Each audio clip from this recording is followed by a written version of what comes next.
गुरुवर ऊपर से अब अपने गिरिबान में भी झांकने की कोशिश करता हूँ। अभी महाराज जी 4 दिन पहले की बात है, वैसे मोक्ष सप्तमी का दिन की बात थी महाराज जी। इंदौर की बात कर रहा हूँ मैं। एक 11-13 साल का बालक जिसका एक दिन पहले छठ को यानी नेमी नाजी के जन्मदिन कल्याणक पे 13वां जन्मदिन माँ बाप ने बनाया और मोक्ष सप्तमी के दिन वो फांसी के फंदे पर झूल गया। कारण उसे ऑनलाइन गेमिंग का इतना शौक था कि माँ का मोबाइल लिया, उसमें सिम नहीं था, लेकिन उनके डेबिट कार्ड से पैसे निकालता रहा, चलता रहा। लगभग 400 दिखा 2800 रुपये हो गए। तो उसने कल मुझे मालूम चलेगा तो मुझे बहुत मारपीट पड़ेगी। यानी आज हमने संस्कारों में कहाँ कमी कर दी, उसने इस डर के मारे फांसी लगा ली। दिल्ली के अंदर की बात है कुछ दिन पहले की, एक लड़की ने गोल टोपी वाले के साथ निकाह कर लिया, विवाह नहीं निकाह कर लिया। मध्य प्रदेश में ये घटनाएं लगभग हर हफ्ते एक आ रही है हमारी आज की तारीख में। एक झांगुर पकड़े गए हैं, मालूम हुआ आपको, यूपी के अंदर से। उनके पास 186 डिटेल मिली है जो जैन बेटियां मुसलमान बन गई हैं। यह इतिहास है हमारा जी। कहीं ना कहीं लगता है कि प्रवचनों में हम कहीं ज़्यादा गूढ़ अध्याय पढ़ाते, इष्टोपदेश आप पढ़ा रहे हैं, कोई श्रावक का चढ़ा पढ़ा है, कोई समय सार पढ़ा रहा है श्रावकों को महाराज जी। तो क्या यह पढ़ाने की बजाय नैतिकता का पाठ पढ़ाना जरूरी नहीं है आज की तारीख में? अभी 2 दिन पहले मेरे पास संस्कार चैनल की पूरी टीम आई थी। उसमें मनोज त्यागी जी बैठे थे, मेरे पास डायरेक्टर हैं। एक SK जैन जी भी बैठे थे। उन्होंने बहुत अच्छी बात कही। बोले महाराज श्री क्षमा करें तो एक आपसे कड़वी बात बोलूं?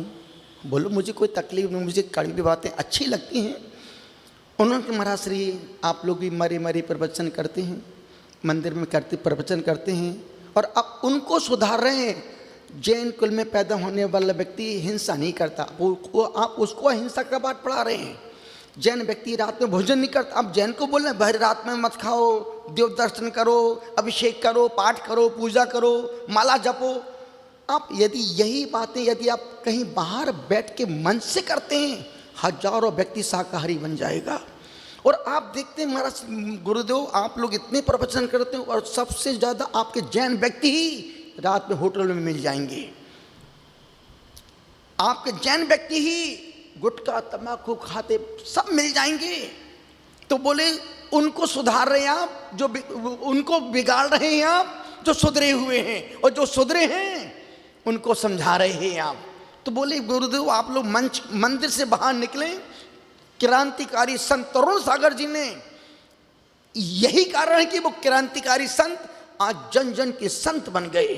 और आप लोग 4 मंदिर की देवल रोज के वही प्रवचन, आलू मत खाओ, प्याज मत खाओ, रात में मत खाओ, रात में पान। जैन कुल में पैदा होने वाला रात में खाता कहाँ है? और जो रात में खाता है वो जैन हो ही नहीं सकता है।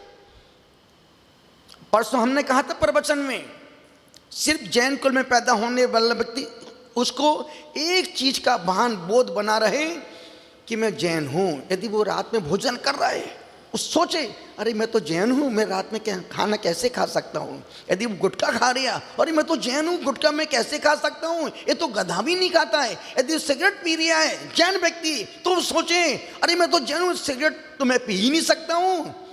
यदि वो अनछना पानी उपयोग कर रहा है, जहां तुम अपने धर्म को सामने रखोगे व्यक्ति 1000 पाप से तुरंत बच जाएगा।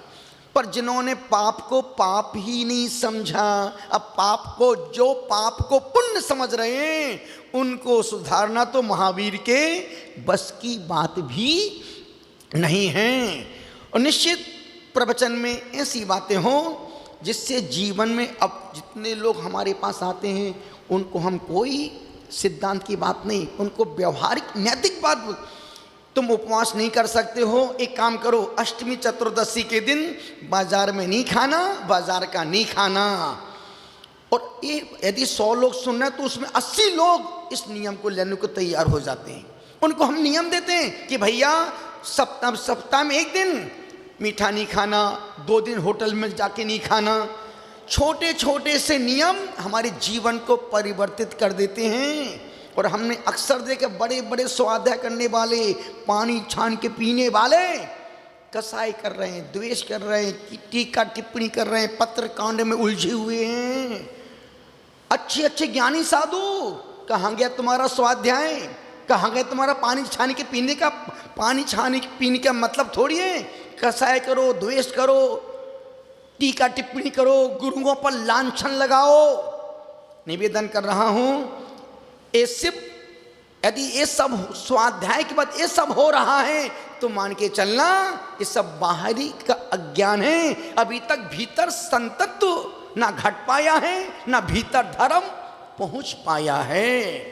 तो आज की तारीख में सिर्फ और सिर्फ नैतिक और व्यवहारिक बातें परोसी जाएं। अब जितनी बेटियां आती मेरे पास, बेटा एक नियम ले, हम जैन कुल में ही शादी करेंगे, अन्यथा जिंदगी भर तुमको संग में नहीं आने देंगे, संग से संबंध खत्म कर देंगे, तुम्हारे माँ बाप कभी हमको आहार नहीं दे पाएंगे। क्योंकि अब हमने सोनागिर में घोषणा की थी, जिन घरों में अजैन बेटियां आई हैं, प्रसन्न सागर जी महाराज का संग उस परिवार से आहार नहीं लेगा और उन परिवार से हमारा कोई संबंध जो हमारे धर्म का नहीं हो पाया वो हमारा कभी नहीं हो सकता।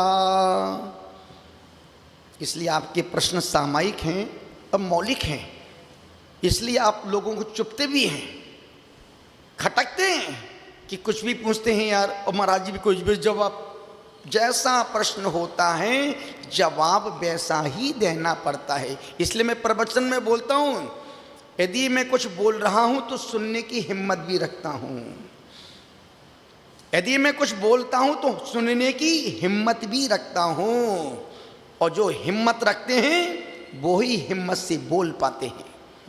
मैं आपकी हिम्मत को दाद देता हूँ कि आप इस उम्र में इतना भ्रमण कर लेते, एक दिन सुबह अहमदाबाद, शाम को पथरिया, सुबह दिल्ली हैं। आपकी जर्मनी की मशीन है क्या? लेकिन ये कब होगा? जब धर्म से अटैचमेंट होता है।